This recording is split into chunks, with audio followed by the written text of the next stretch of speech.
Hello everyone. I hope you all are doing well and your preparations are also going on a smooth pace.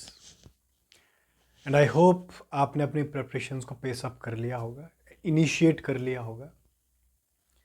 अगर नहीं किया है तो please अपनी preparations को initiate कर लें.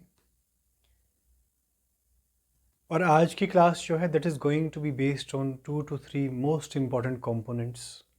I can say aspects and most indispensable components which are required on the part of an aspirant to fulfill for the forthcoming examination of 10 plus 2 lectureship in Jammu and Kashmir. Okay. तो देखें पहला component तो ये रहेगा कि मैं syllabus की बात करूँगा और आई थिंक सिलेबस की बात करना तो अभी फ़िलहाल फजूल ही होगा. फजूल किस सेंस में होगा क्योंकि हमारे पास एक ब्लूप्रिंट नहीं है जो कि होना चाहिए.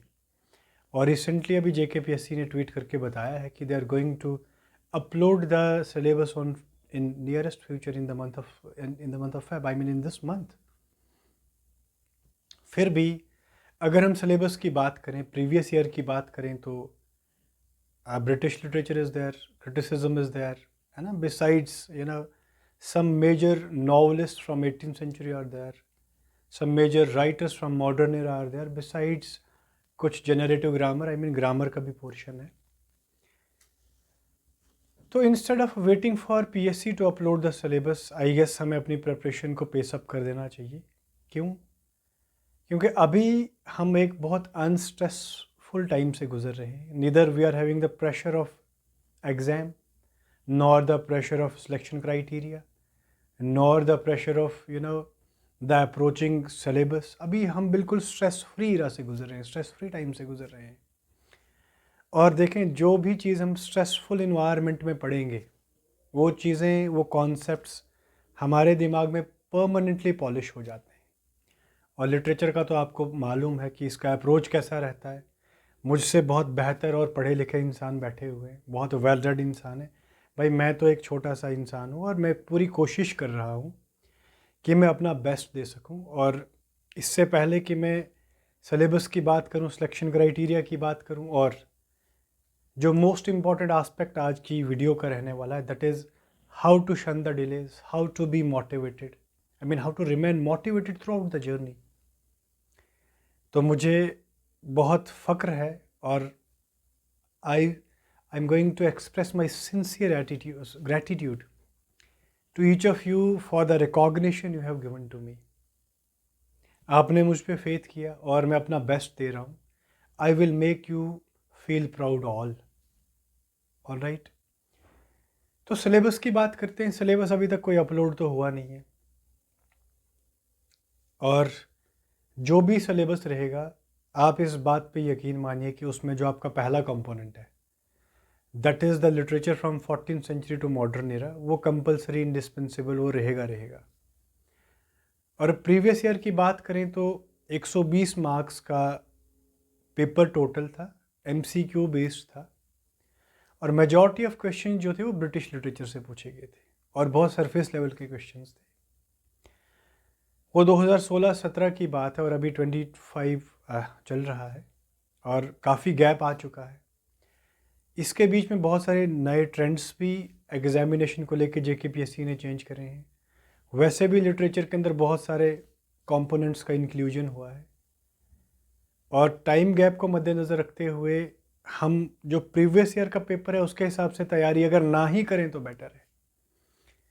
बिकॉज क्योंकि देखें वो paper, that paper was of surface level. The majority of questions were from the sphere title and author beside some literary terms and the basic grammar.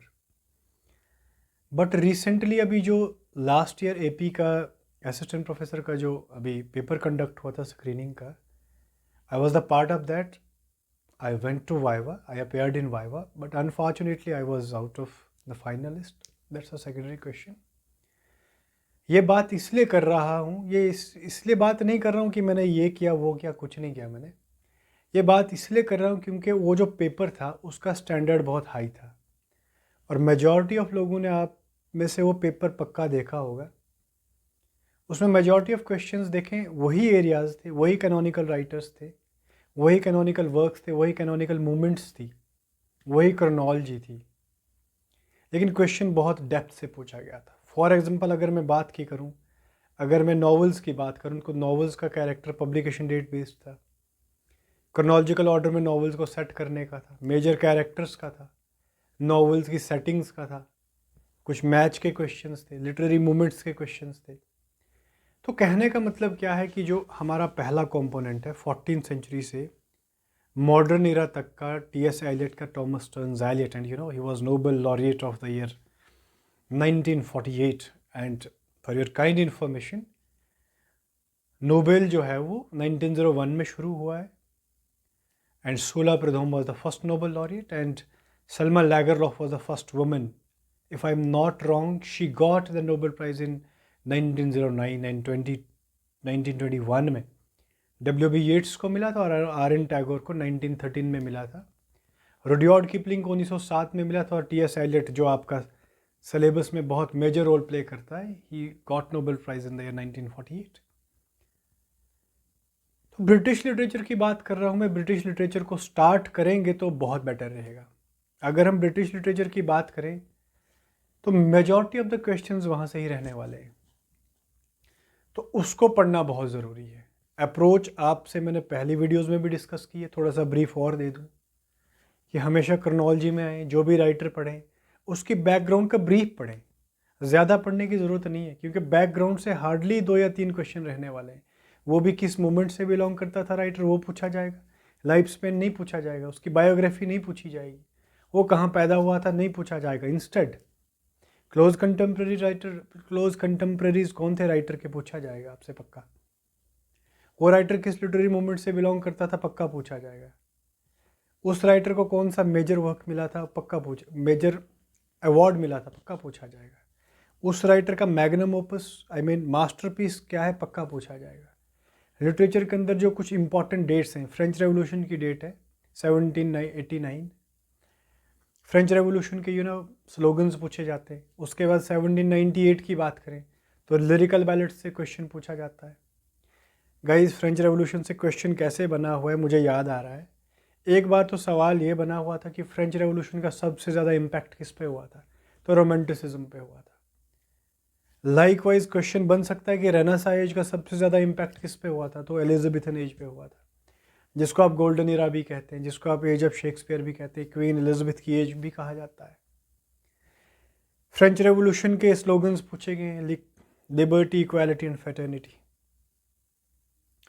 French revolution से एसोसिएटेड क्वेश्चन पूछा गया था, that was based on lost leader. Originally the last leader is a poem written by Robert Browning, और as we all know, Robert Browning and William Wordsworth were the active members of French Revolution. And we all know कि Wordsworth was appointed as Nobel laureate, poet laureate, not Nobel laureate, है ना? वो poet laureate था, और वो France में था। France से वापस वो एक छोटे से प्राइज़ के लिए आया, छोटी से स्टेटस के लिए आया, तब जाके रॉबर्ट ब्राउनिंग ने उसे कहा कि you are our lost leader. तो ये क्वेश्चन बार बार पूछा गया एग्जाम के अंदर। आप ड्राइडन की बात करें तो ड्राइडन से हीरोइक कपट का क्वेश्चन पक्का बनता है। आप मिल्टन से बात करें, मिल्टन के Paradise Lost, Paradise Gained, Samson Agonistes, Allegro second Penseroso, ode on Christ nativity, Samson Agonistes on his blindness. Guys, they also serve who stand and wait. ये क्वेश्चंस बार बार पूछेंगे एग्जाम के अंदर। तो ब्रिटिश लिटरेचर के जितने भी मेजर राइटर्स हैं, जितने भी कैनोनिकल वर्क्स हैं, उन वर्क्स को पढ़ के जाना बहुत ही इम्पॉर्टेंट है। अब उन वर्क्स को अप्रोच कैसे करना है, फॉर एग्जांपल हम जॉन कीट्स की बात करें, 6 ओड्स उसने लिखी हैं। Odd on Grecian earn important है, ओड ऑन ऑटम इम्पॉर्टेंट है, ऑल राइट। उसके अलावा on first looking into Chapman Somer important है। अब बात पोम को अप्रोच कैसे करना है, जो मेरा एक्सपीरियंस बताता है, जो मैं बार बार एग्जाम्स में अपेयर हुआ हूँ, उस बेसिस पे मैं ये बात आपसे कहता हूँ कि जो मेजर डायलॉग्स हैं, जो मेजर वर्सेस हैं, जो मेजर पोइटिक लाइंस हैं, वो इम्पॉर्टेंट है। सारी पोम्स को पढ़ के जाना बहुत अच्छी बात है, लेकिन रिटेन करना डिफ़िकल्ट है। तो ओपनिंग और क्लोजिंग लाइंस को पढ़ के जाना बहुत ही इम्पॉर्टेंट है। आप जैसे जॉन कीट्स या रोमांटिसिज्म की आप बात करें तो 2-3 वर्सेस बहुत फ्रीक्वेंट टास्क हैं। A thing of beauty is joy for ever, Endymion की लाइन है, और एस्पिरेंट इसको ना ओड ऑन ग्रीशन अर्न में लिख के मतलब उसके साथ एसोसिएट करता है। नहीं, ओड ऑन ग्रीशन अर्न में beauty is truth and truth is beauty is truth and truth is beauty, वो ओड ऑन ग्रीशन अर्न की बात है। एंडेमियोन की बात क्या है? The thing of beauty is joy for ever. Ode on Grecian urn की बात करें तो उस ग्रीशन अर्न को ब्राइड ऑफ क्वाइटनेस कहा गया है। सिल्वन हिस्टोरियंस की इमेजेस उस पे हैं। ऑल राइट, तो ये ऐसे क्वेश्चंस बार बार पूछे जाते हैं। सेकेंडली मैं बात करूंगा नॉवल से क्वेश्चन कैसे बनता है। फॉर एग्जांपल मैं 18th सेंचुरी नॉवेल्स की बात अगर करूं तो कैरेक्टर बेस्ड क्वेश्चन पक्का रहता है, पब्लिकेशन बेस्ड क्वेश्चन पक्का रहता है, सिक्वेंशियल ऑर्डर नॉवेल्स का पक्का रहता है, कोई क्रिटिकल कमेंट अगर नॉवल पे हुआ है वो इम्पॉर्टेंट रहता है। आप आगे जाके डिकिंस की बात करें, हार्डी की बात करें, जॉर्ज एलियट की बात करें तो सिमिलर पैटर्न पे वहाँ से क्वेश्चन रहता है। आप ड्रामा की बात करें तो ड्रामा की डिफरेंट टेक्निक्स को पूछा जाता है। ट्रेजिडी जैसे मैंने एक वीडियो अपलोड करी है, ट्रेजिडी पे है वो, तो 2023 जेके सेट के अंदर क्वेश्चन था कि ट्रेजिडी का जो ओरिजिन क्या है, तो वो ग्रीक वर्ड से आया है, ट्रैगोस और ईडियन से, जिसका कलेक्टिव मीनिंग क्या होता है? गॉड सॉन्ग होता है। तो ऐसे क्वेश्चंस एग्जाम में बार बार पूछे जाते हैं। मैं ब्रिटिश लिटरेचर की बात कर रहा हूँ गाइस, मैंने पोइट्री की बात करी, मैंने नॉवेल्स की बात करी, मैंने ड्रामा की बात करी। फोर्थ कंपोनेंट में क्या इंपॉर्टेंट रहता है कि जो लिटरेरी मूवमेंट्स हैं, फॉर एग्जांपल पीआरबी की बात करेंगे, प्री रेफिलिट ब्रदरहुड की बात करेंगे, उसका ईयर पूछा जाता है, उसके मेंबर्स पूछे जाते हैं, उसके साथ कौन सी मैगजीन एसोसिएटेड है वो पूछा जाता है। अब ट्रैक्टेरियन मूवमेंट की बात करें, उसका ऑल्टरनेट टाइटल पूछा जाता है, ऑक्सफोर्ड मूवमेंट कहा जाता है। इमेजिज्म की बात करें आप, ये पूछा जाएगा कि इमेजिज्म किस इरा की मूवमेंट है, तो मॉडर्न इरा की मूवमेंट है, उसके हीरो कौन है? एजरा पाउंड है। ऑल राइट, और भी मेंबर्स हैं, HD है ना, Hilda Doolittle, so and so forth, मुझे याद नहीं आ रहा अभी, माफ़ करिएगा। तो ये कुछ इंपॉर्टेंट कंपोनेंट्स हैं जिनको किस तरीके से अप्रोच करना है। I hope put my feets where my words are. I hope कि आप समझ रहे हैं कि मैं क्या बता रहा हूँ। सिलेक्शन क्राइटेरिया पे अभी बात नहीं करेंगे। ऑल राइट, सिलेबस की बात जो थोड़ी बहुत इम्पॉर्टेंट करनी थी वो मैंने कर ली आपके साथ। लास्ट बात आज की क्लास की ये है कि how to shun the delays, क्योंकि डिले हम बहुत करते हैं। मतलब अभी तक ऐसे बहुत सारे एस्पिरेंट्स होंगे जो अभी ये डिसाइड ही कर रहे हैं कि कहाँ से पढ़ा जाए, क्या पढ़ा जाए और कैसे पढ़ा जाए, और तब तक 40% स्टूडेंट्स ऐसे हैं जिन्होंने 50% सिलेबस को ख़त्म कर लिया है। तो फिर बताइए हम लोग मेरिट में कैसे आएंगे जब हम इतना पीछे चल रहे हैं? पता नहीं किन कारणवश हम पीछे चल रहे हैं। वो कारण तो भाई एस्पिरेंट को खुद पता होना चाहिए। लेकिन आप यकीन मानिए, ये जो आपके डिलेज़ हैं ना, ये आपको बहुत पीछे लाएंगे, क्योंकि J&K के अंदर बहुत कट थ्रोट कॉम्पिटिशन है, नंबर ऑफ पोस्ट बहुत कम है। तो अभी से पढ़ने में बहुत फ़ायदा है। टाइम से सिलेबस कर लेंगे, रिवीजन करेंगे, मॉक्स लगाएंगे, और भी बहुत सारे कॉन्सेप्ट्स जो फ्रीक्वेंट टास्क है उनको पॉलिश करेंगे। तो डिले जो है, इसका रीज़न क्या है? डिले का सीधा साधा रीज़न होता है कि हमारे पास विजन नहीं, और विजन का होना बहुत इंपॉर्टेंट है। विजन क्या होता है? विजन का मतलब होता है एक टारगेट है मेरे पास, उस टारगेट के लिए मैंने एक स्पेसिफिक स्ट्रेटजी को बनाया है, और उस स्ट्रेटजी को मैं बहुत स्ट्रिक्ट डिसिप्लिन के अकॉर्डिंग फॉलो करूँगा। फॉर एग्ज़ाम्पल मैं अपनी बात करूँ तो मैं भाई PhD कर रहा हूँ साथ साथ में, और आप में से बहुत सारे लोग जो हैं जो PhD अवार्ड हो चुकी है, और कुछ लोग कर भी रहे होंगे। आपको बहुत अच्छे से ये मालूम है कि PhD का सफ़र कितना टीडियस, कितना लेबोरियस और कितना हेक्टिक होता है। लेकिन विजन है कि PhD के साथ साथ जॉब को भी सिक्योर करना है, तो जॉब के पीछे पढ़ना बहुत ज़रूरी है। हम जॉब के पीछे नहीं पढ़ेंगे तो कुछ नहीं होगा। दूसरी बात, डिलेज़ का कारण क्या होता है? हम चीज़ों को प्रायोरिटाइज़ नहीं करते हैं। और चीज़ों को प्रायोरिटाइज़ क्यों नहीं करते हैं? क्योंकि चीज़ें हमें मुश्किल लगती हैं और मुश्किल चीज़ों से ही हम किसी टारगेट को हिट कर सकते हैं। जब तक हम चीज़ों को प्रायोरिटाइज़ नहीं करेंगे तब तक हम टारगेट को हिट नहीं कर सकते हैं। और प्रायोरिटाइज़ करना जो है वो बहुत मुश्किल होता है। छोटी सी एग्जांपल दूंगा। When I was preparing for UGC net, तो मैं क्या करता था, मेहनत बहुत करता था, लेकिन लास्ट पे आके क्या होता था, लास्ट के दिनों में मैं पढ़ता नहीं था। क्यों नहीं पढ़ता था? कि पता नहीं होगा या नहीं होगा, डिटर्मिनेशन नहीं थी, कॉन्फिडेंस नहीं आ रहा था, क्योंकि फेलियर काफ़ी फेस कर चुका था मैं। तो एक दिन मैंने बैठ के सोचा कि नहीं, इस बार पक्का करना है, और एक विजन सेट किया, स्ट्रिक्ट डिसिप्लिन को फॉलो करा, स्ट्रिक्ट रूटीन को फॉलो करा। और स्ट्रिक्ट डिसिप्लिन और रूटीन को फॉलो करना गाइज आसान नहीं होता, ये आपको मालूम है। दुनिया में अगर सबसे कोई टफ चीज़ है तो वो क्या है? डिसिप्लिन लाइफ को जीना। डिसिप्लिन का मतलब ये नहीं होता है सुबह जाग गए, किसी के साथ बात नहीं करनी, किसी के साथ कर भी ली तो सड़ी हुई बात कर ली, या भाई अपने स्टैंडर्ड में रहना, अपने एटीट्यूड में रहना। भाई एटीट्यूड रखना बहुत ज़रूरी है, लेकिन आपका एटीट्यूड बहुत पॉजिटिव होना चाहिए। ऑलराइट, मैं डिले की बात कर रहा हूँ। तो विजन रखें, उस विजन को फॉलो करें, और उस प्लेस पे अपने आप को पहले देखना शुरू कर दो। और मैं पर्सनली बात करूँ, I don't believe in something called as genius, something called as intelligent, something called as God gifted. मैं एक ही चीज़ पे बिलीव करता हूँ, दैट इज़ कठोर परिश्रम, दैट इज़ हार्ड वर्क और परसिवरेंस। आप कितने भी टफ सर्कमस्टांसेस आएँ, अगर आप बने रहोगे ना, you will definitely, you are going to hit the target definitely. तीसरी बात मैं आपसे करूँगा कि जिस तरीके से ना एक एग्ज़ाम का सिलेबस होता है, बहुत इंपॉर्टेंट है, सिलेबस का ब्लूप्रिंट रहना हाथ में बहुत इंपॉर्टेंट होता है। इसी तरीके से हमारे पास क्या होता है, जो हमारी हार्डशिप्स होती हैं, जो हमारे टफ सर्कमस्टांसेस होते हैं, जो हमारे ऊपर फाइनेंशियल बर्डन होता है, क्राइसिस रहता है, नहीं होते हैं पैसे, भाई नहीं होते हैं, तो इसमें बुरी बात क्या है बोलने में।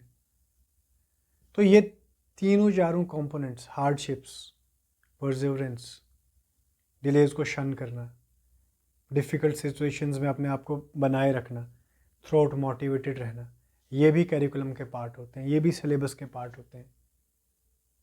तो सिलेबस के साथ साथ जो लिटरेरी सिलेबस है, उनके साथ साथ इन 4-5 कंपोनेंट्स को भी फतेह करना बहुत इम्पॉर्टेंट होता है।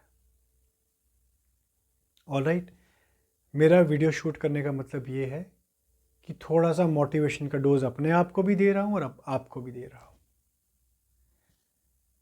देखें गाइज, सक्सेस का मतलब हर इंसान के लिए बहुत डिफरेंट होता है। Success is a term pregnant with number of connotations. किसी के लिए चैरिटी देना सक्सेस है, किसी के लिए काम लाइफ गुजारना सक्सेस है, किसी के लिए क्योस और लॉलेसनेस और हायरार्की में रहना सक्सेस है, किसी के लिए पढ़ना सक्सेस है, किसी के लिए लिखना सक्सेस है।